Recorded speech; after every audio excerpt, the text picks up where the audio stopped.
Welcome to ഇമ്പൽ. So നമ്മൾ നോക്കാൻ പോകുന്ന ടെട്രാസൈക്ലിൻസ് ആണ്. സോ ടെട്രാസൈക്ലിൻസ് ഇമ്പോർട്ടൻ്റ് ആയിട്ടുള്ള ഒരു ആന്റിബയോട്ടിക് ആണ്. അതുകൊണ്ട് തന്നെ മിക്കവാറും നിങ്ങൾക്ക് ക്വസ്റ്റ്യൻസ് പ്രതീക്ഷിക്കാം. സോ ടെട്രാസൈക്കിൾ എന്ന് വെച്ചാൽ ഒക്ടാഹൈഡ്രോ നാഫ്താസീൻ ഡെറിവേറ്റീവ്സ് ആണ്, ബാക്ടീരിയോസ്റ്റാറ്റിക് ആണ്. അത് മാത്രമല്ല ബ്രോഡ് സ്പെക്ട്രം ആന്റിബയോട്ടിക് ആണ്. ഇതായിരിക്കണം നിങ്ങൾ ആദ്യമായി എഴുതേണ്ട ഡെഫിനിഷൻ. അത് മാത്രമല്ല ബാക്ടീരിയകളുടെ ഗ്രോത്തിനെ കുറക്കുകയാണ് ചെയ്യുക, അല്ലെങ്കിൽ ഇൻഹിബിഷൻ ചെയ്യുകയും അത് മാത്രമല്ല ഒരുപാട് നമുക്ക് എന്ത് ചെയ്യും ബാക്ടീരിയൽ ഇൻഫെക്ഷൻ യൂസ് ചെയ്യാൻ പറ്റും. സോ 50 വർഷം മുന്നേ നമ്മൾ ഉപയോഗിച്ച് തുടങ്ങിയതാണ്. And biosynthesize from acetic acid and propionic acid. So നമ്മൾ പ്രൊപ്പിയോണിക് ആസിഡും അസറ്റിക് ആസിഡും കൂടെ ഒരുമിച്ച് കമ്പൈൻ ചെയ്ത് അതിന്റെ ബയോസിന്തസിസ് ചെയ്തിട്ടാണ് നമ്മൾ എന്ത് ചെയ്യുന്നത്, നമ്മൾ ടെട്രാസൈക്കിൾ ഉണ്ടാക്കിയെടുക്കുന്നത്. And units in microorganism കേട്ടോ. So and effect against both gram negative and gram positive bacteria. So gram പോസിറ്റീവിനും ഗ്രാം നെഗറ്റീവിനും അഗെയിൻസ്റ്റ് ഉപയോഗിക്കാൻ പറ്റും. And primary design for oral administration but parallel tropical form also available. So നമ്മൾ orally കഴിക്കാനാണ് ഏറ്റവും കൂടുതലായിട്ട് നമുക്ക് ഡോസേജ് ഫോം ഉള്ളത്, എന്നാൽ തന്നെ നമുക്ക് പാരലലും ട്രോപ്പിക്കലും നമുക്ക് ഉണ്ട് എന്നുള്ളതാണ്. സോ ക്ലാസിഫിക്കേഷൻ പറയുവാണെങ്കിൽ നമുക്ക് രണ്ട് തരത്തിൽ നമുക്ക് ചെയ്യാം. ഡ്യൂറേഷൻ ഓഫ് ആക്ഷൻ തന്നെ short acting, intermediate acting and long acting ഉണ്ട്. സോ ഷോർട്ട് ആക്ടിങ് എങ്കിൽ 6 to 8 hours, ഇന്റർമീഡിയറ്റ് ആണെങ്കിൽ 12 hours, ലോങ് ആക്ടിങ് ആണെങ്കിൽ 16 hours, അതിനേക്കാൾ കൂടുതലായിരിക്കും. സോ ഷോർട്ട് ആണെങ്കിൽ നമ്മൾ ഏറ്റവും കൂടുതൽ ഉപയോഗിക്കുന്നത് ടെട്രാസൈക്ലിൻ, ക്ലോറോ ടെട്രാസൈക്ലിൻ ഒക്കെയാണ്. ഇന്റർമീഡിയറ്റ് ആണെങ്കിലോ ഡെമോക്ലോസൈക്ലിൻ, ആൻഡ് ലോങ് ആണെങ്കിൽ ഡോക്സിസൈക്ലിൻ. നിങ്ങൾ എല്ലാവരും ഉപയോഗിക്കുന്നതാണ്. ഡോക്സിസൈക്ലിൻ, മിനോസൈക്ലിൻ, മെത്താസൈക്ലിൻ ഒക്കെയാണ് എക്സാമ്പിൾ വരുന്നത്. എല്ലാം സൈക്കിളിലാണ് എൻഡ് ചെയ്യുക, അതുകൊണ്ട് നിങ്ങൾക്ക് ഒരിക്കലും തെറ്റിപ്പോകരുത്. ആൻഡ് സോഴ്സിലാണെങ്കിൽ നാച്ചുറൽ ഉണ്ട്, സെമി ഉണ്ട്. സോ നാച്ചുറൽ ആണെങ്കിൽ ടെട്രാസൈക്ലിനിൽ വരണമെങ്കിൽ streptomycin, aureofaciens and chlorotetracycline, oxytetracycline. അതിനുണ്ടറിൽ വരുന്നത് സ്ട്രെപ്റ്റോമൈസിൻ, റൈമോസിസ് ആൻഡ് ഡെമോസൈക്ലിൻ ആയിരിക്കും.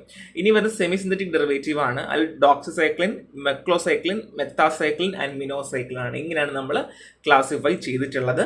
So classification it so important. പഠിക്കാതെ ഒരു കാരണവശാൽ എന്ത് ചെയ്യരുത്, പോകരുത് കേട്ടോ.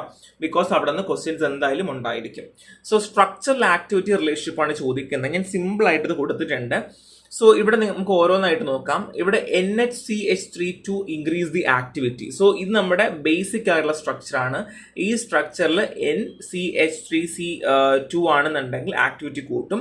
അത് മാത്രമല്ല ഇലക്ട്രോൺ ഡൊണേറ്റിങ്ങോ അല്ലെങ്കിൽ electron withdrawing group at C7 ആണെങ്കിൽ ആന്റി ബാക്ടീരിയൽ ആക്ടിവിറ്റി കൂട്ടുവാണ് ചെയ്യേണ്ടാവുക. And CH2 increase antibacterial activity. അത് മാത്രമല്ല conversion to nitrile cause a 20-fold increase in activity. അതായത് നമ്മൾ നൈട്രിലിനെ കൺവേർഷൻ ചെയ്യുവാണെന്നുണ്ടെങ്കിൽ 20-fold ആക്ടിവിറ്റി കൂടുകയാണ് ചെയ്യുക. The keto enol tautomerism between C2 and C3 are very important. So C2ലും C3യിലെയും ടോട്ടോമെറിസം വളരെ ഇമ്പോർട്ടൻ്റ് ആണ്. എന്നാൽ മാത്രമേ നമുക്ക് എന്ത് കിട്ടുള്ളൂ, ബയോളജിക്കൽ ആക്ടിവിറ്റി നമുക്ക് കിട്ടുള്ളൂ എന്നാണ്. And the linear fuse tetracycline nucleus is most important for antibiotic activity. So linear fuse tetracycline nucleus നിർബന്ധമായി അത്യാവശ്യമാണ്. And substitute with OH produce water soluble derivative which can administered orderly. So നമ്മൾ OH ആണ് നമ്മൾ add ചെയ്ത് substitute ചെയ്യുന്നുണ്ടെങ്കിൽ നമുക്ക് എന്ത് ചെയ്യും, നമുക്ക് ഓറലി അഡ്മിനിസ്റ്റർ ചെയ്യാനുള്ള ഡെറിവേറ്റീവ് നമുക്ക് ഉണ്ടാക്കിയെടുക്കാൻ പറ്റും. ആൻഡ് മോഡിഫിക്കേഷൻ ചെയ്യുവാണെങ്കിൽ OHൽ മോഡിഫൈ ചെയ്യുവാണെങ്കിൽ ഉറപ്പായിട്ടും ആക്ടിവിറ്റി നഷ്ടപ്പെട്ട് പോകും എന്നുള്ളതാണ്. ഡി റിംഗ് ആണെന്നുണ്ടെങ്കിൽ ഓൾവേസ് അറോമാറ്റിക് ആയിരിക്കണം. Changes in the ring lead to biological inactivity. So D റിംഗിൽ എന്തെങ്കിലും മാറ്റം വന്നു കഴിഞ്ഞാൽ ബയോളജിക്കൽ ഇനാക്ടിവിറ്റി ഉണ്ടാകും. And additional glycyl amino substitution at the 9th position lead to new class of antibiotic. So 9th പൊസിഷനിൽ substitute ചെയ്യുകയാണെങ്കിൽ പുതിയ ആന്റിബയോട്ടിക്കുകൾ നമുക്ക് ഉണ്ടാക്കിയെടുക്കാനായിട്ട് പറ്റും. അപ്പൊ ഏകദേശം നമ്മളെല്ലാം പറഞ്ഞു. So it's very important. ഇങ്ങനെ തന്നെ പഠിച്ചു പോവുക, അപ്പൊ നിങ്ങൾക്ക് എളുപ്പമുണ്ടായിരിക്കും. സോ ഇത് സ്ട്രക്ചറൽ മോഡിഫിക്കേഷൻ ആണ്. സോ ഞാൻ കുറച്ച് മോഡിഫിക്കേഷൻ കൊടുത്തിട്ടുണ്ട്. ഇത് നിങ്ങൾക്ക് SR എഴുതാം കേട്ടോ. സോ എനി മോഡിഫിക്കേഷൻ ആണെങ്കിൽ ബാക്ടീരിയൽ ആക്ടിവിറ്റി ഇല്ല. അസൽ ഗ്രൂപ്പ് ആണെങ്കിൽ സ്ലൈറ്റ്ലി ആക്റ്റീവ് റീറ്റെയിൻ ചെയ്യാൻ പറ്റും. Modification of dimethyl amino group ആണെങ്കിൽ no bacterial activity.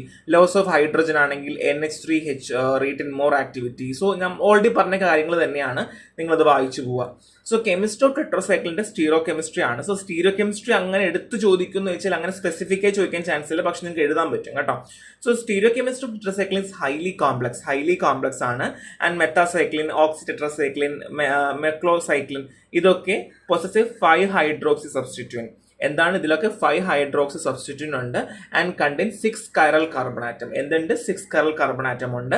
Other tetracycline contain only 5 chiral atom. So മറ്റുള്ള ടെട്രാസൈക്കിളിന് 5 chiral വരുമ്പോഴത്തേക്കും ഇവിടെ മാത്രം എന്താണ് 5 ഹൈഡ്രോക്സി സബ്സ്റ്റിറ്റ്യൂൻസ് ആണ്, അല്ലെങ്കിൽ 6 chiral carbon atom ആണ് എന്നുള്ളതാണ്. അത് നിർബന്ധമായിട്ടും കോമ്പറ്റേറ്റീവ് എക്സാംകാർ നോക്കി വെക്കുക. ബിക്കോസ് അത് ചോദിക്കാനുള്ള ചാൻസ് ഉണ്ട്. കാര്യം ഇപ്പം മെത്തോസൈക്കിളിന് എത്രയാണ് കാർബൺ ആറ്റം എന്ന് ചോദിക്കാം. അപ്പം അപ്പോഴായിരിക്കും നിങ്ങൾ ഡൗട്ട് അടിക്കുക 5 ആണോ 6 ആണോ 5 ആണോ 6 ആണോ. അവിടെയായിരിക്കും നിങ്ങൾ ഏറ്റവും കൂടുതൽ കൺഫ്യൂഷൻ ആയിട്ട് വരാനായിട്ട് പോകുന്നത്. And next one is amphoteric nature of tetracycline എന്നാണ്. സോ ടെട്രാസൈക്കിൾ എന്ന് വെച്ചാൽ ആംഫോട്ടറിക് കോമ്പൗണ്ട്സ് ആണ്. Meaning they can solve with both strong acid and strong base. എന്താണ്, അവർക്ക് സോൾട്ട് സ്ട്രോങ് ആസിഡ് ആണെങ്കിലും സ്ട്രോങ് ബേസ് ആണെങ്കിലും എന്ത് ചെയ്യാൻ പറ്റും, അവർക്ക് ഉണ്ടാക്കിയെടുക്കാനായിട്ട് പറ്റും എന്നുള്ളതാണ്. Their amphoteric nature is due to the presence of 3 structural unit that correspondent to 3 pK value. So ഈ ഒരു ആംഫോട്ടറിക് സ്ട്രക്ചർ അല്ലെങ്കിൽ ഈ ആംഫോട്ടറിക് നേച്ചർ കിട്ടാനുള്ള കാരണം എന്ന് വെച്ചാൽ എന്ത് കാരണമാണ്, ഈ PK വാല്യൂ കാരണമാണ്. സോ ആസിഡിലും വീക്ക് ബേസിലും സ്ട്രോങ് ബേസിലും നേച്ചറിൽ തന്നെ PK റേഞ്ച് നോക്കിയാൽ മതിയാവും ഡിഫറെൻ്റ് ആണ് എന്നുള്ളതാണ്. അത് ജസ്റ്റ് നോക്കി വെക്കുക. പഠിക്കാൻ പറ്റുന്നതാണെങ്കിൽ പഠിക്കുക. ബിക്കോസ് ചിലപ്പോൾ ഓർമ്മ നിൽക്കാൻ ഇച്ചിരി പാടായിരിക്കും എന്നുള്ളതുകൊണ്ടാണ്. And due to amphoteric nature, tetracycline form water soluble salt. Amphoteric nature ആയതുകൊണ്ട് ടെട്രാസൈക്ലിൻ എന്ത് ചെയ്യുന്നു, വാട്ടർ സോലബിൾ സോൾട്ട് ഉണ്ടാക്കുന്നു. സ്ട്രോങ് ആസിഡും സ്ട്രോങ് ബേസും ആണ് കേട്ടോ. എക്സാമ്പിൾ ഞാൻ കൊടുത്തിട്ടുണ്ട്. സോ ഇത് സ്ട്രക്ചറൽ യൂണിറ്റ്സും 3 acidity content in the tetracycline ആണ്. സോ ടെട്രാസൈക്ലിന്റെ PK വാല്യൂ കൊടുത്തിട്ടുണ്ട്. സോ പറ്റുന്നതാണെങ്കിൽ പഠിച്ചു വെക്കുക, ഇല്ലെങ്കിൽ വിട്ടേക്കുക. ഇത് സ്ട്രക്ചറൽ ഇമ്പോർട്ടൻസ് ആണ്. നിർബന്ധമായും വരച്ച് തന്നെ പഠിക്കുക. കാര്യം നമുക്ക് ഇതിന്റെ ഒരു പാരന്റ് സ്ട്രക്ചർ ഉണ്ട്. പാരന്റ് സ്ട്രക്ചറിൽ മാത്രമേ ചേഞ്ചസ് ഉള്ളൂ.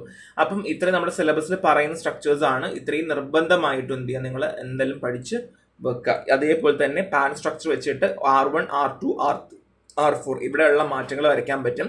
സോ ഞാൻ എക്സാമിനൊക്കെ ഡിഗ്രിക്കാർക്ക് സജസ്റ്റ് ചെയ്യുന്ന വെച്ചാൽ നിങ്ങൾ ആദ്യം ഇത് വരച്ച് വെക്കുക, ഈ പാരന്റ് സ്ട്രക്ചർ വരച്ച് വെക്കുക. എന്നിട്ട് R1 R2 R3 താഴേക്ക് വരച്ചിട്ട് നിങ്ങൾ എഴുതുവാണെങ്കിൽ എക്സാമിനറിനൊരു അല്ലെങ്കിൽ ആ ഇൻവിജിലേറ്ററിനൊരു ഐഡിയ ഉണ്ടാവും. ഓക്കെ, നിങ്ങൾക്ക് കാര്യം അറിയാം എന്നുള്ളൊരു ഐഡിയ ഉണ്ടായിരിക്കും. It's very important. So mechanism of action എങ്ങനെയാണ് ഞാൻ ഓൾറെഡി പറഞ്ഞു. ബാക്ടീരിയൽ പ്രോട്ടീൻ സിന്തസിനെയാണ് ഇൻഹിബിറ്റ് ചെയ്യുന്നത്. എന്താണ്, ബാക്ടീരിയൽ പ്രോട്ടീനെയാണ് സിന്തസൈസ് ചെയ്യുന്നതിന് ഇൻഹിബിറ്റ് ചെയ്യുന്നു. സോ ഇവിടെ 13 റൈബോസോം സബ് യൂണിറ്റിനെ ഇൻഹിബിറ്റ് ചെയ്യുകയും അങ്ങനെ ബാക്ടീരിയോസ്റ്റാറ്റിക് ആവുകയാണ്. ബാക്ടീരിയോസ്റ്റാറ്റിക് വെച്ചാൽ എന്താണ്, ഗ്രോത്ത് ഇൻഹിബിറ്റ് ചെയ്യുകയാണ് ചെയ്യുക without directly killing the bacteria. So അവരെ കൊല്ലത്തൊന്നുമില്ല, പകരം എന്തെങ്കിലും ഗ്രോത്ത് ഇൻഹിബിറ്റ് ചെയ്യും. ഇതിനെയാണ് നമ്മൾ എന്ത് പറയുക, ബാക്ടീരിയോസ്റ്റാറ്റിക് എന്ന് നമ്മൾ പറയണ്ടാവുക. സോ ബാക്ടീരിയൽ റൈബോസോം എന്ന് വെച്ചാൽ 70S കോംപ്ലക്സ് ആണ്. അതിൽ 30 സബ് യൂണിറ്റും ഉണ്ട്, 50S സബ് യൂണിറ്റും ഉണ്ട്. സോ 30 സബ് യൂണിറ്റ് ആണെങ്കിൽ binding to mRNA and initiate protein synthesis. ഇതിന് ബാക്ടീരിയ എങ്ങനെ വർക്ക് ചെയ്യുന്നു എന്നുള്ളതാണ്. ഇത് പഠിച്ചില്ലെങ്കിലും കുഴപ്പമൊന്നുമില്ല, ജസ്റ്റ് മനസ്സിലാക്കുക. 30S റൈബോസോം യൂണിറ്റ് ആണെന്ന് പറയുമ്പോൾ എന്താ മനസ്സിലാക്കണമല്ലോ, അതുകൊണ്ട് മാത്രം പറയുന്നുള്ളൂ. ആൻഡ് ബാക്ടീരിയൻസ് 17S കോംപ്ലക്സ് ആണ്. അവിടെ 30S ഉണ്ട് 50S ഉണ്ട്. 30S ആണെങ്കിൽ mRNA ബൈൻഡ് ചെയ്ത് ഇൻഹിബിറ്റ് പ്രോട്ടീൻ സിന്തസിസും, 15S ആണെങ്കിൽ 30S mRNA കോംപ്ലക്സിനെ കമ്പൈൻ ചെയ്തിട്ടാണ് സോ അങ്ങനെ റൈബോസോംസ് ഫങ്ഷണൽ റൈബോസോം ആവുന്നത്. So bind aminoacyl tRNA and catalyse protein chain elongation. So protein chain elongation നടത്തുന്നത് 15S സബ് യൂണിറ്റ് ആയിരിക്കും. So there 2 main binding site for tRNA. tRNAക്ക് 2 main site ആണ്. പെപ്റ്റിഡൈലും ഉണ്ട്, അമിനോ അസൈലും ഉണ്ട്. സോ പെപ്റ്റിഡൈലാണെങ്കിൽ bind the tRNA carrying growing peptide chain. Amino acid ആണെങ്കിൽ accept incoming amino tRNA for new amino acid incorporations ആണ്. ഞാൻ ഇപ്പോഴും പറയുന്നു, നിർബന്ധമല്ല, പഠിക്കാൻ പറ്റുവാണെങ്കിൽ മാത്രം പഠിച്ചു പോവുക എന്നുള്ളതാണ്. സോ ടെട്രാസൈക്ലിൻ എങ്ങനെ വർക്ക് ചെയ്യുന്ന വെച്ചാൽ, ടെട്രാസൈക്ലിൻ റിവേഴ്സിബിൾ എന്ന് 30S റൈബോസോം സബ് യൂണിറ്റിനെ A സൈറ്റിൽ എന്ത് ചെയ്യുന്നു, ബൈൻഡ് ചെയ്യുകയും അങ്ങനെ amino acyl tRNA attachment prevent ചെയ്യുകയും അങ്ങനെ എന്ത് ചെയ്യുന്നു, ഗ്രോയിങ് പെപ്റ്റൈഡ് ചെയിനെ എന്ത് ചെയ്യുന്നു, ബ്ലോക്ക് ചെയ്യുകയും ചെയ്യുന്നു. അങ്ങനെ പ്രോട്ടീൻ സിന്തസിസിനെ നിർത്തുവാണ് ചെയ്യേണ്ടാവുക. ഇത് ഞാൻ ഓൾറെഡി മേലെ പറഞ്ഞതാണ്. ഒന്നെങ്കിൽ ഇത് എഴുതുക ഇല്ലെങ്കിൽ ഇത് എഴുതുക. നിങ്ങൾക്ക് ഏതാണോ ഏറ്റവും ബെസ്റ്റ് ആയിട്ട് പഠിക്കാൻ എളുപ്പം അത് തന്നെ എഴുതുക എന്നുള്ളതാണ്. സോ അതിന്റെ പിക്ചറൊക്കെ ഞാൻ കൊടുത്തിട്ടുണ്ട്, നോക്കുക, റെഫറൻസ് നോക്കുക. സോ ഡീഗ്രഡേഷൻ നടക്കാറുണ്ട്. സ്ട്രോങ് ആസിഡും ബേസും ടെട്രാസൈക്കിളിനെ അറ്റാക്ക് ചെയ്യാറുണ്ട്. And which process OH group at C6 and form inactive anhydrous tetracycline. Already ഞാൻ OH എത്രത്തോളം സിഗ്നിഫിക്കൻസ് ഉണ്ടെന്ന് ഞാൻ SAR പഠിപ്പിച്ചപ്പോൾ പറഞ്ഞു. അപ്പോൾ അതുകൊണ്ട് തന്നെ OH തന്നെ അറ്റാക്ക് ചെയ്ത് അത് ഡീഗ്രഡേഷൻ സംഭവിക്കാനുള്ള ചാൻസ് ഉണ്ട്. ഇത് കോമ്പറ്റേറ്റീവ് എക്സാംകാരെ നോക്കിയാൽ മതിയായിരിക്കും, അവർക്കായിരിക്കും കൂടുതൽ ചോദിക്കാൻ chance. And next one is base catalyst instability of tetracycline ആണ്. അണ്ടർ ആൽക്കലൈൻ കണ്ടീഷനിലാണെങ്കിൽ OH C6 change into oxygen anion and then attack C11 lead to intramolecular nuclear reaction by electron transfer and C ring rupture to generate inactive isotetracycline lactone. So ഇവിടെ ടെട്രാസൈക്കിളിൽ നിന്ന് isotetracycline, അത് inactive compound എങ്ങനെ ഉണ്ടാവുന്നു എന്ന് പറയുന്നതാണ്. So C6 ആണെങ്കിൽ എന്ത് ചെയ്യുന്നു, OH C6 ഓക്സിജൻ ആനിയോൺസിനെ ചേഞ്ച് ചെയ്യുകയും അങ്ങനെ C11 പോയി അറ്റാക്ക് ചെയ്ത് ഇൻട്രാമോളിക്കുലർ ന്യൂക്ലിയർ റിയാക്ഷൻ ഉണ്ടാക്കുകയും അങ്ങനെ അവിടെ ഇലക്ട്രോൺ ട്രാൻസ്ഫർ ഉണ്ടാവുകയും സി റിങ് റപ്ചർ ആവുകയും ചെയ്യുന്നു. അങ്ങനെ ഇനാക്റ്റീവ് കോമ്പൗണ്ട് ഫോം ചെയ്യുന്നു എന്നുള്ളതാണ് ഇവിടെ ബേസിക് ആയിട്ട് പറയുന്നത്. സോ ഇത് സ്പെക്ട്രം ഓഫ് ആക്ടിവിറ്റി ആണ്, എന്തൊക്കെയാണ് അല്ലെങ്കിൽ എന്തൊക്കെ രീതിയിൽ ഉപയോഗിക്കുന്നു എന്നുള്ളതാണ്. സോ ബാക്ടീരിയ ആണെങ്കിൽ ഗ്രാം പോസിറ്റീവും ഗ്രാം നെഗറ്റീവും ഉണ്ട്. സോ സ്ട്രെപ്റ്റോകോക്കസ് ന്യൂമോണിയ, പിന്നെ ഈസിയ പിസ്റ്റിസ്, വിബ്രിയോ കോളറ ഇതിനൊക്കെ ഉപയോഗിക്കുന്നുണ്ട്. സോ ഒന്നെങ്കിൽ നിങ്ങൾക്ക് 2-3 എക്സാമ്പിൾ മാത്രം പഠിച്ചു വെക്കാം, ഇല്ലെങ്കിൽ എല്ലാം പഠിച്ചു വെക്കാം. അതർ മൈക്രോ ഓർഗാനിസം ആണെങ്കിൽ ട്രപ്പോണിയം പാലിഡം, സിഫിലിസ് യൂസ് ചെയ്യാറുണ്ട്, മൈക്കോപ്ലാസ്മ ന്യൂമോണിയക്ക് യൂസ് ചെയ്യാറുണ്ട്. സോ അതൊക്കെ നോക്കി വെക്കാം. ടെട്രസൈക്കിൾ യൂസ് റെസ്പിറേറ്ററി ട്രാക്ട് ഉപയോഗിക്കാറുണ്ട്, STD sexual transmitting like gonorrhoea സിഫിലിസിന് ഉപയോഗിക്കാറുണ്ട്, vector borne disease like Lyme disease, rickettsia infection ഉപയോഗിക്കാറുണ്ട്, gastro industrial system tract infection like cholera അമീബിയാസിനും യൂസ് ചെയ്യാറുണ്ട്. ഒരു ഡെർമറ്റോളജി യൂസ് ഉണ്ട്, acne treatment, other use malaria ഉണ്ട്. അപ്പൊ നിങ്ങൾ എന്ത് ചെയ്യുക, മേജർ യൂസുകളൊക്കെ നിങ്ങൾ നോട്ട് ചെയ്ത് വെക്കുക. അതിനുശേഷം മാത്രം അതിന്റെ അടിയിലേക്ക് നിങ്ങൾ പോവുണ്ടാവുക. അതായിരിക്കും നിങ്ങൾക്ക് ഇച്ചിരി കൂടെ എളുപ്പമുണ്ടായിരിക്കുക, അല്ലെങ്കിൽ അത് എഴുതുന്ന ആൾക്കാർക്ക് മനസ്സിലാവാനും എളുപ്പം അതാണ് കേട്ടോ. അങ്ങനെ പോവാം. സോ ടെട്രാസൈക്കിൾ ഒരിക്കലും വൈറൽ ഇൻഫെക്ഷൻ ലൈക്ക് കോൾഡും ഫ്ലൂവിനും യൂസ് ചെയ്യാൻ പറ്റത്തില്ല എന്നുള്ളതാണ്. സിമ്പിൾ ചാപ്റ്റർ ആണ്, പക്ഷേ വെരി പവർഫുൾ എന്ന് പറയുന്ന പോലെ ഒരുപാട് ക്വസ്റ്റ്യൻസ് നിങ്ങൾക്ക് പ്രതീക്ഷിക്കരുത്. ബിക്കോസ് അത്രയും ഇമ്പോർട്ടൻ്റ് ആയ ഒരു ചാപ്റ്റർ ആണ്. നന്നായിട്ട് ക്ലാസ് കാണുക, വരച്ച് തന്നെ പഠിക്കുക. സോ നെക്സ്റ്റ് ക്ലാസ്സിൽ കാണാം. Thank you.